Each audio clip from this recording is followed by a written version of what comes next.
Hello guys, आज हम start करने वाले अपने बीएससी थर्ड सेमेस्टर मैथमेटिक्स। हमारी बुक सेकंड, हमारा chapter the inverse Laplace transform की एक और नई क्लास।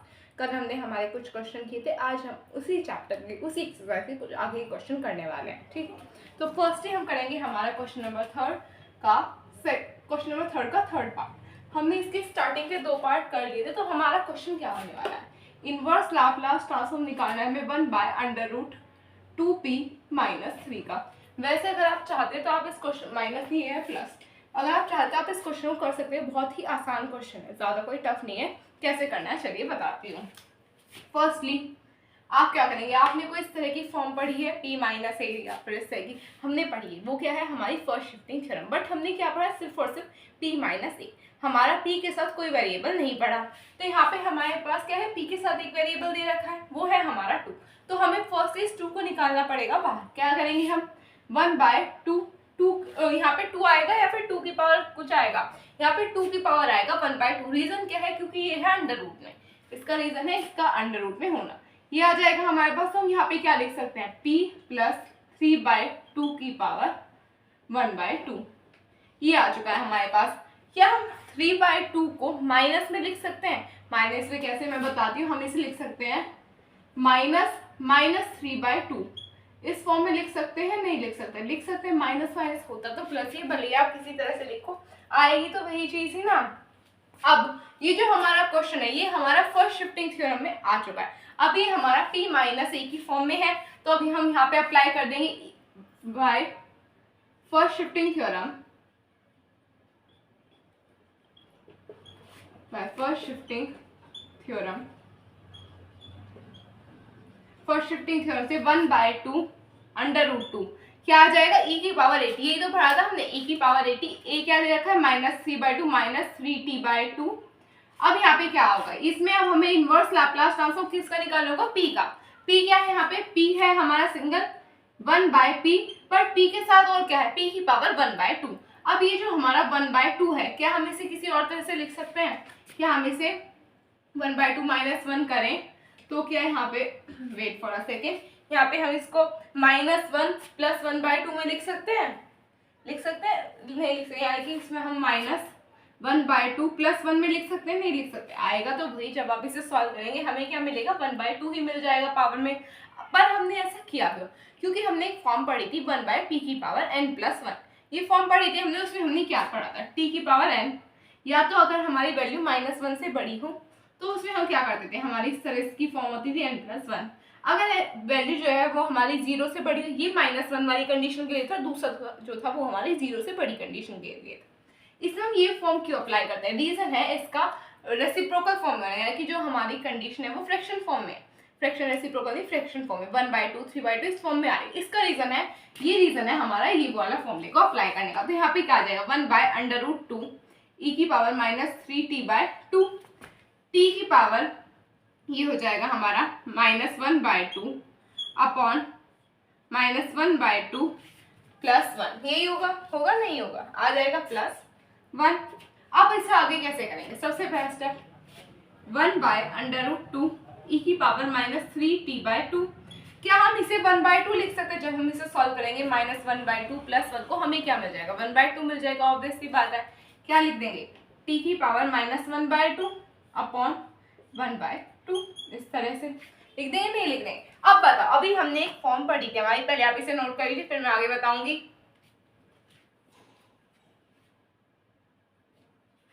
देन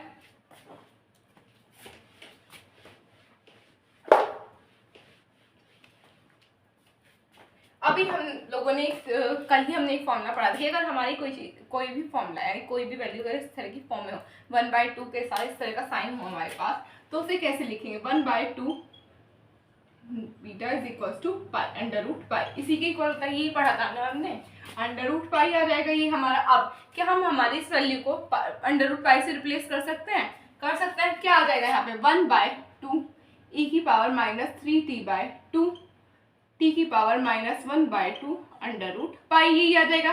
बट अगर आप चाहें आप इसे यहीं पे आंसर लिख के छोड़ दे सकते हैं, टीचर कोई गलत नहीं काटेगा। बट हाँ, आप इसमें एक और स्टेप ऐड कर सकते हैं, 1/2 ये तो अंडर रूट है ना, अंडर रूट याद रखना, √t π, क्योंकि यहाँ पे भी 1/2 है, ये भी 1/2 है, ये भी 1/2 है, तो क्या हम इन सबको एक साथ लिख सकते हैं? नहीं लिख सकते। लिख सकते तो हम इसे क्या लिख देंगे?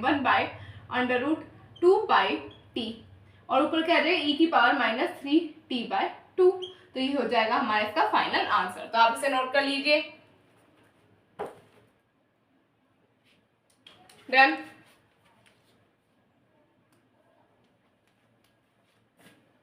डन।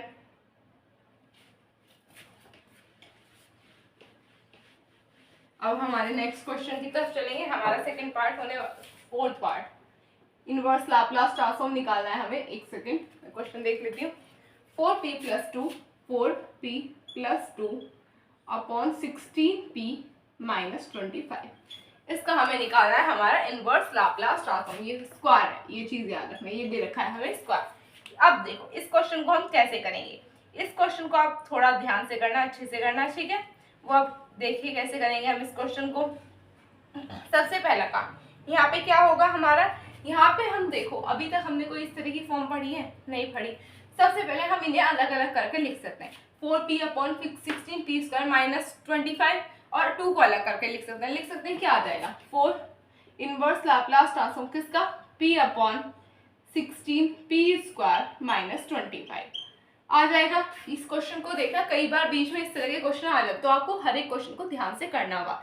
ये आप तो सोच के चलिए सारे क्वेश्चन फर्स्ट शिफ्टिंग थ्योरम के या फिर सेकंड शिफ्टिंग थ्योरम के या फिर चेंज ऑफ स्केल के हो, बट जरूरी नहीं है सारे उसी फॉर्म के हो।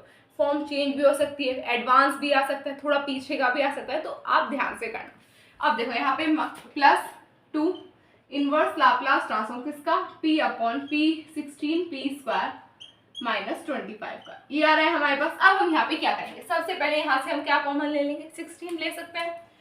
4/16, 4 4 जा 16 हो जाएगा। Inverse Laplace transform p upon p² -5/4 का होल स्क्वायर, यही हो जाएगा। देन ये हमारा अब आगे क्या आ जाएगा? +2/16, यहाँ पे 2 8 जा 16 हो जाएगा। यहाँ पे क्या आ जाएगा? Inverse Laplace transform p up, यहाँ पे p नहीं होगा, यहाँ पे सिर्फ और सिर्फ 1 होगा। 1 अपॉन p² -5/4 का होल स्क्वायर आ जाएगा। नहीं आ जाएगा, इसमें कोई दिक्कत होनी नहीं चाहिए आपको। अब अगर आपने अभी तक ध्यान से पढ़ा है तो आपको यहाँ पे फॉर्म दिखाई दे रही होगी। क्या ये हमारी कॉस और ये साइन की फॉर्म नहीं लग रही है आपको? कुछ रिलेटेड है? नहीं है। p हमने पढ़ा था जब हम स्टार्टिंग फर्स्ट डे पे फॉर्मूले पढ़े थे कि कॉस का मतलब अगर हमने इनवर्स लाप्लास ट्रांसफॉर्म दिया गया निकालेंगे p अपॉन p² -a², तो ये किसके इक्वल होगा? cos h(a)t के, यही पढ़ा था। और अगर इस तरह की कोई फॉर्म गिवन है तो ये किसके इक्वल होगी? ये होगी हमारी 1/a sin h(a)t के, यही था ना? तो अभी हम यहाँ पे यही अप्लाई कर देना है कि अभी आप लोग ये सोच के बैठे हो कि यहाँ पे तो भाई फर्स्ट शिफ्टिंग थ्योरम रहेगी, आप यहाँ पे प्लस माइनस लगा रहे, तो प्लीज क्वेश्चंस को ध्यान से करना। क्वेश्चंस में छोटी छोटी गलती होती है जो आपको एग्जाम में नंबर कटवा देती है, तो इन क्वेश्चनों को एक एक पॉइंट्स को अच्छे से दिमाग में लेके चलना। यहाँ पे क्या आ जाएगा? अब यहाँ पे फॉर्मूला अप्लाई करें 1/4 इनवर्स लाप्लास ट्रांसफॉर्म लगाएंगे तो क्या हो जाएगा? Cos hyperbolic h, hyperbolic h मैंने आप सभी लोगों को बताया था क्या होता है? h 5/4t प्लस 1/8, ये क्या आ जाएगा हमारे पास? 1/a क्या है? 1/5/4, इसे आप इस तरह से भी लिख सकते हैं 5/4 साइन हाइपरबॉलिक h 5/4t। लिख सकते हैं? नहीं लिख सकते? लिख सकते हैं। तो यहाँ पे क्या आ जाएगा? अब हम इसे सॉल्व करेंगे। वैसे ये आंसर आ चुका है, बस थोड़ी सी कैलकुलेशन बाकी है। 1/4 cos hyperbolic h 5/4t plus 1/8 into, क्या हम इसे 4/5 लिख सकते हैं? लिख सकते हैं। क्या आ जाएगा? 4 2 जा 8 साइन हाइपरबॉलिक h 5/4t। इसका आंसर क्या आ जाएगा? 1/4 cos hyperbolic h 5/4t plus 1/10 sign hyperbolic h 5/4t, ये हो जाएगा आपका इसका फाइनल आंसर। तो आप इसे नोट कर लीजिए अच्छे से।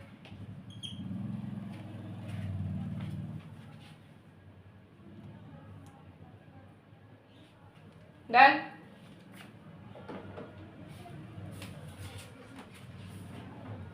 डन।